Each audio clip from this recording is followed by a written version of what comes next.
Hello friends, creditor NMG के study में आप सभी का स्वागत है। तो आज का हमारा टॉपिक है पृथ्वी की आंतरिक संरचना। तो आज इस टॉपिक को हम अच्छे से कवर करेंगे। तो चलिए हम अपनी वीडियो को स्टार्ट करते हैं। हम पृथ्वी की आंतरिक संरचना के बारे में बात करें तो इसके बारे में सही अनुमान लगाना काफी मुश्किल है, क्योंकि जो हमारी पृथ्वी है उसकी त्रिज्या 6378 किमी है, लेकिन अभी तक पृथ्वी के भूपर्पटी से कुछ ही किलोमीटर की गहराई तक अध्ययन हम कर सके हैं। और अब तक की सबसे गहरी खुदाई रूस में 1989 में हुई थी, जिसे कोला सुपरद्वीप बोरेहोल नाम दिया गया।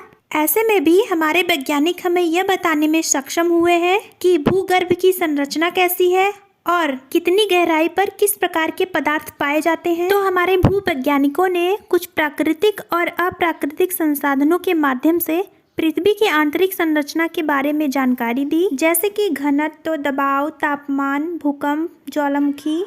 तो अगर हम डेंसिटी की बात करें तो जो पृथ्वी का औसत घनत्व है वो 5.517 ग्राम पर सेंटीमीटर क्यूब है, लेकिन हमारी पृथ्वी के ऊपरी सतह का घनत्व जो होता है वो कम होता है। और जैसे जैसे हम पृथ्वी के अंदर की ओर बढ़ते हैं तो उसकी डेंसिटी भी बढ़ती चली जाती है। तो पृथ्वी के ऊपर का घनत्व जो होता है वो कम होता है और नीचे का ज्यादा होता है। तो नीचे की डेंसिटी इसलिए ज्यादा होती है क्योंकि जैसे जैसे हम ऊपर से नीचे की तरफ आते हैं तो ऊपर की चट्टानों से नीचे की चट्टानों में दबाव पड़ता है और प्रेशर के कारण उसका जो वॉल्यूम होता है वो कम हो जाता है और इसी कारण उसकी डेंसिटी बढ़ जाती है। तो अब हम बात करते हैं टेम्परेचर की। तो अगर हम पृथ्वी के अंदर 32 मीटर की गहराई पर जाते हैं तो तापमान 1 डिग्री सेंटीग्रेड तक बढ़ जाता है। तो इस पॉइंट को आप याद रखेंगे।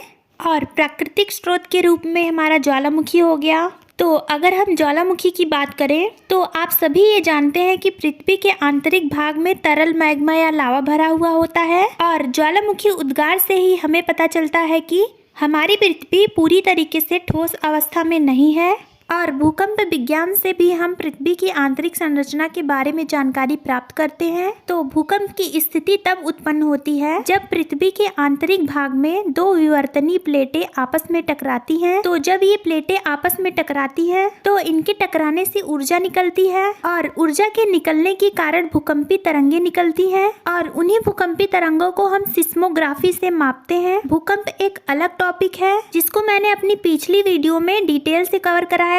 आपने वो वीडियो नहीं देखी है तो जाकर देख लीजिए, उससे आपको काफी हेल्प हो जाएगी। तो अब तक हमने प्राकृतिक और अप्राकृतिक स्रोतों के माध्यम से हमने पृथ्वी की संरचना के बारे में समझा। तो आइए अब हम रासायनिक संगठन के आधार पर पृथ्वी की आंतरिक संरचना को समझते हैं। तो वैज्ञानिक एडवर्ड स्वेज ने पृथ्वी की आंतरिक संरचना को 3 भागों में बांटा है। तो फर्स्ट नंबर पे आता है सियाल। यह पृथ्वी की सबसे ऊपरी परत होती है और इसका निर्माण ग्रेनाइट चट्टानों से हुई है। इस परत में सिलिका और एल्युमिनियम की मात्रा अधिक पाई जाती है, यही रीजन है कि इसे सियाल कहा जाता है। नेक्स्ट है सीमा।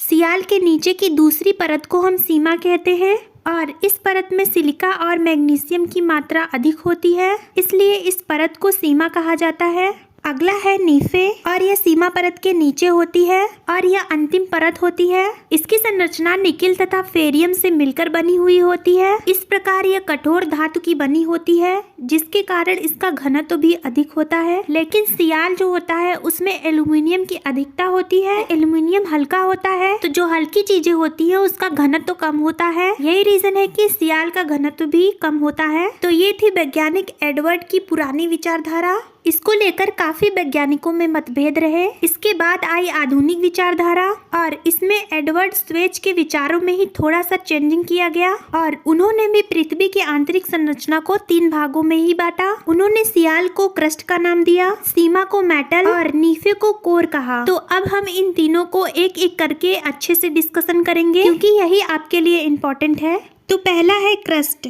जिसे हम भूपर्पटी कहते हैं। यह पृथ्वी के सबसे ऊपर का लेयर होता है जिसमें हम सभी रहते हैं। और जो क्रस्ट होता है इसकी मोटाई 8 से 40 किमी तक मानी जाती है और इसी लेयर पर महासागर और महाद्वीप भी स्थित होते हैं। इसलिए क्रस्ट की मोटाई हर जगह सेम नहीं होती है। महासागरों में इसकी औसत मोटाई 5 किमी और महाद्वीपों में इसकी औसत मोटाई 30 किमी तक होती है, क्योंकि महाद्वीपीय भूपर्पटी भारी चट्टानों से बनी होती है और इसका जो घनत्व होता है वो 3 ग्राम प्रति घन सेंटीमीटर होता है। और जो हमारा महासागर होता है, महासागरों के नीचे जो चट्टान पाई जाती है वो बेसाल्ट से निर्मित होती है और इसकी जो डेंसिटी होती है वो 2.7 ग्राम प्रति घन सेमी होती है। तो कहने का तात्पर्य यह है कि पृथ्वी के स्थल वाले भाग पर डेंसिटी ज्यादा होती है और जो महासागर वाला एरिया होता है वहाँ पर डेंसिटी कम होती है। तो ये इम्पोर्टेंट पॉइंट है जिसे आप ध्यान रखेंगे।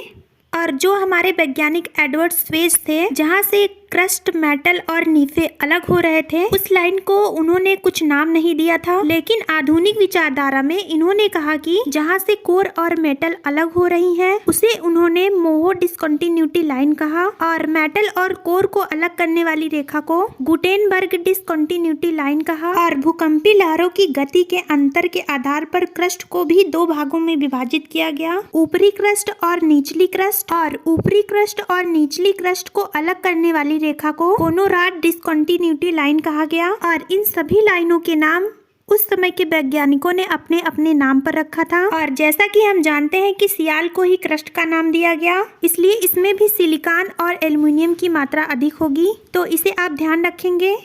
नेक्स्ट है मेटल।